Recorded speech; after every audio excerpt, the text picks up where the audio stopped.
A ver, pensemos en la guerra del Peloponeso. No fue simplemente una guerra más, no. Fue un verdadero cataclismo, un evento que partió en dos al mundo griego. Estamos hablando de casi 30 años en los que las dos grandes superpotencias, Atenas y Esparta, se destrozaron mutuamente en una lucha que lo cambió absolutamente todo, incluyendo la forma misma de hacer la guerra. Y esa es la gran pregunta que vamos a intentar responder. ¿Cómo se llega a este punto? Porque miren, esta guerra empezó con ciertas reglas, con tradiciones, casi con honor, pero terminó en una espiral de brutalidad sin precedentes que dejó a toda una civilización literalmente en ruinas. Y las lecciones de esa caída, vaya que sí resuenan todavía hoy. Ok, para entender el conflicto, primero hay que poner las piezas en el tablero. ¿Y qué piezas? Estamos hablando de dos verdaderos titanes en la cima de su poder, Atenas y Esparta. Eran mucho más que dos ciudades-estado. Eran dos mundos, dos filosofías de vida y dos máquinas de guerra a punto de chocar de frente.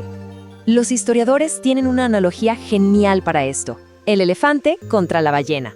Es perfecta. Atenas era la ballena, dueña y señora del mar. Con su flota de trirremes controlaba el comercio, las islas, todo.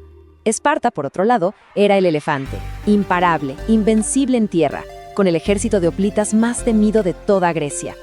¿El problema? La ballena no puede luchar en la selva y el elefante no puede luchar en el océano. Este desequilibrio creó un punto muerto estratégico desde el minuto 1. Es que antes de esta guerra, la batalla era casi un ritual. El corazón de todo era la falange hoplita. Imaginen esto. Dos muros de escudos y lanzas que chocan de frente en un campo de batalla. Eran enfrentamientos cortos, brutales, sí, pero sobre todo decisivos. Se resolvía en una tarde. Pero a ver, ¿qué pasa cuando el conflicto se alarga y se alarga por décadas y ninguno puede dar el golpe de gracia? Pues pasa que las reglas se tiran por la ventana. La naturaleza agotadora y larguísima de la guerra obligó a los dos bandos a dejar atrás las viejas tradiciones y a innovar de formas que eran radicales, sí, pero también aterradoras. La guerra, por primera vez, se volvió total. Los primeros 10 años fueron un ciclo de frustración terrible. Cada verano, los espartanos invadían el territorio ateniense. Atenas simplemente se encerraba tras sus murallas y lanzaba ataques por mar.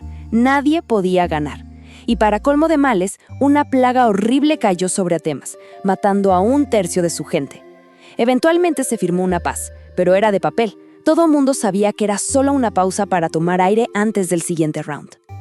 Este estancamiento forzó una evolución bastante espeluznante. La guerra se profesionalizó. Ya no eran solo ciudadanos defendiendo su hogar, los mercenarios se volvieron indispensables. Los asedios pasaron de ser simples bloqueos a una ciencia mortal. Y quizás lo más moderno de todo, la guerra psicológica. La propaganda se convirtió en un arma más para quebrar la moral del enemigo. Definitivamente, esta ya no era la guerra de sus padres. Y así, harta de este punto muerto, Atenas decidió hacer una apuesta, pero una apuesta loca, audaz, casi temeraria. Invadir la lejana y riquísima isla de Sicilia. El plan sonaba genial en papel.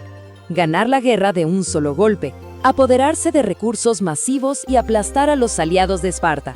Era, sin duda, una jugada de todo o nada. Esta decisión, claro, partió a Atenas en dos. Por un lado, estaba Nicias, el general veterano, el cauteloso, que decía, «Esto es una locura, vamos a arriesgarlo todo muy lejos de casa». Y por el otro, el joven, carismático y súper ambicioso Alcibíades, que vendía un sueño de gloria, de poder y de riqueza sin fin. Fue el choque definitivo entre la prudencia y la ambición desmedida. Y aquí la historia da un giro irónico y súper trágico. Nicias, para intentar frenar la invasión, usó una táctica desesperada.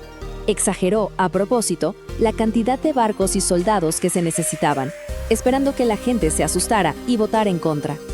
El plan le salió por la culata, pero de una forma espectacular. En lugar de asustarse, la multitud se llenó de un entusiasmo ciego y empezó a gritar, «Le daremos todo lo que pida». Y así fue. Atenas armó la fuerza de invasión más grande que el mundo griego había visto jamás. Más de 200 barcos, decenas de miles de hombres. Prácticamente una generación entera de atenienses se hizo a la mar rumbo a Sicilia. dejando a su propia ciudad casi indefensa. La apuesta, de repente, se había vuelto inmensamente más alta. Aquello que había empezado como un sueño de gloria y conquista imperial no tardó nada en convertirse en una pesadilla de la que no se podía despertar. La gran apuesta de Atenas estaba a punto de terminar en el desastre más grande de toda su historia. Fue como un efecto dominó, una cosa terrible tras otra. Primero, Alcibíades, el arquitecto de la invasión, deserta y se pasa a Esparta, contándoles todos los secretos. Tremendo. Luego, la llegada de un solo general espartano, Gilipo, fue suficiente para cambiar el rumbo del asedio. Después, la flota ateniense atrapada y derrotada en el propio puerto. Y finalmente, el ejército intentando huir desesperadamente por tierra es cazado y aniquilado por completo. Un desastre total. Las cifras son difíciles de procesar. Casi 50.000 hombres muertos o capturados. 200 de sus mejores barcos de guerra, hundidos o capturados. Miren, esto no fue una derrota, fue una aniquilación. Atenas perdió una flota entera, un ejército entero y, lo más grave de todo, perdió a casi toda una generación de sus jóvenes. La catástrofe en Sicilia fue básicamente el principio del fin. La guerra se arrastró unos años más, pero el destino de Atenas ya estaba escrito. Y las consecuencias de esa derrota final no solo afectaron a la ciudad, sino que transformaron el mundo griego para siempre. Lo primero que cayó con la rendición de Atenas fue su democracia. Esparta no perdió el tiempo e impuso un régimen títere, un gobierno brutal conocido como los 30 tiranos. Fue un reinado de terror, breve pero sangriento, que se dedicó a purgar opositores y que le enseñó a los atenienses, a la fuerza, el verdadero valor de la libertad que acababan de perder.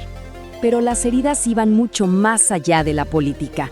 Toda Grecia estaba en ruinas, económica y demográficamente era un desastre. Pero lo peor fue la crisis moral, la crisis de fe. La confianza en los dioses, en la política, en el sistema, todo se había hecho añicos. Y en ese ambiente de miedo, de rencor, la recién restaurada democracia ateniense buscó un chivo expiatorio.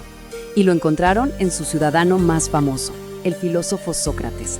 Lo condenaron a muerte en uno de los actos más oscuros de su historia. El historiador Tucídides, que vivió y peleó en esta guerra, lo resumió de una forma que te pone la piel de gallina. La derrota fue absoluta. Para Atenas, su gloriosa edad de oro había terminado, y de la forma más brutal que uno pueda imaginar. Y todo esto nos lleva de vuelta a la pregunta del principio. ¿Fue esta la guerra que, de alguna manera, escribió el manual para la guerra total moderna? Al romper todas las reglas, al llevar la destrucción a un nivel de aniquilación, al usar la guerra psicológica.